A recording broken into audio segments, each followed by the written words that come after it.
بسم اللہ الرحمن الرحیم الرجال قوامون علی النساء بما فضل اللہ بعضهم علی بعض وبما انفقوا من اموالهم فالصالحات قانتات حافظات للغیب بما حفظ اللہ واللتی تخافون نشوزهن فعظوهن واہجروهن فی المضاجع واضربوهن فَإِنْ أَطَعْنَكُمْ فَلَا تَبْغُوا عَلَيْهِنَّ سَبِيلًا إِنَّ اللَّهَ كَانَ عَلِيًّا كَبِيرًا۔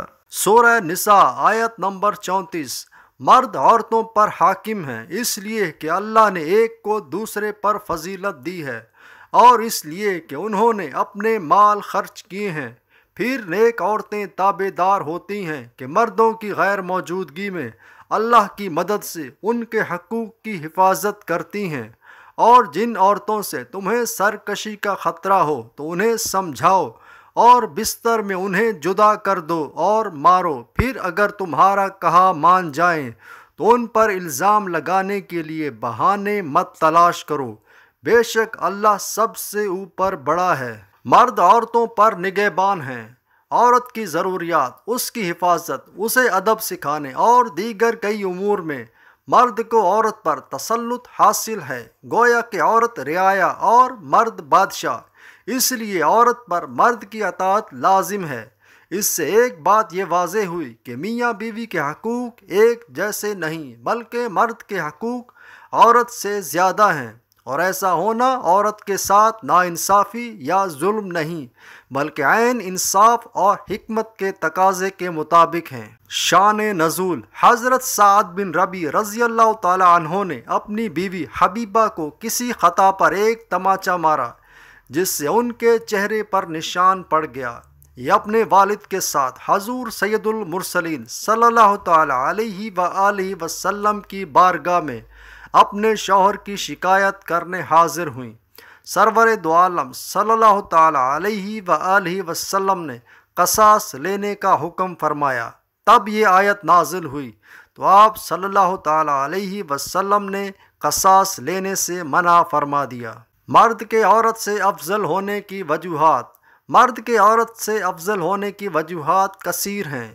ان سب کا حاصل دو چیزیں ہیں، علم اور قدرت۔ اس میں کوئی شک نہیں کہ مرد عقل اور علم میں عورت سے فائق ہوتے ہیں۔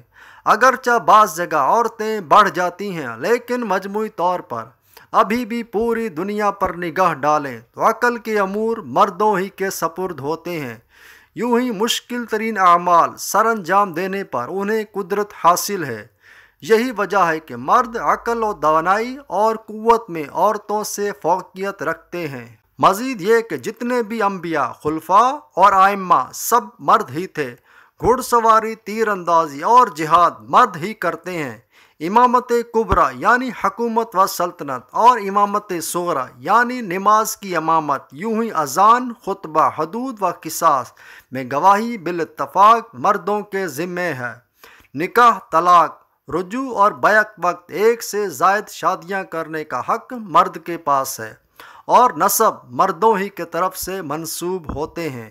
یہ سب قرائن مردوں کے عورت سے افضل ہونے پر دلالت کرتے ہیں۔ مردوں کی عورتوں پر حکمرانی کی دوسری وجہ یہ ہے کہ مرد عورتوں پر مہر اور نان نفقہ کی صورت میں اپنا مال خرچ کرتے ہیں، اس لیے ان پر حاکم ہیں۔ خیال رہے کہ مجموعی طور پر جن سے مرد جن سے عورت سے افضل ہے، نہ کہ ہر مرد ہر عورت سے افضل۔ بعض عورتیں علم و دانائی میں کئی مردوں سے زیادہ ہیں، جیسے ام المومنین حضرت عائشہ صدیقہ رضی اللہ تعالی عنہا۔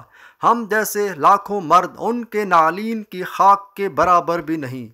یوں ہی صحابیہ عورتیں بھی غیر صحابی بڑے بڑے بزرگوں سے افضل ہیں۔ نیک عورتیں، نیک اور پارسا عورتوں کے اوصاف بیان فرمائے جا رہے ہیں کہ جب ان کے شوہر موجود ہوں تو ان کی اطاعت کرتی اور ان کے حقوق کی ادائیگی میں مصروف رہتی اور شوہر کی نافرمانی سے بچتی ہیں، اور جب موجود نہ ہوں تو اللہ تعالیٰ کے فضل سے ان کے مال اور عزت کی حفاظت کرتی ہیں۔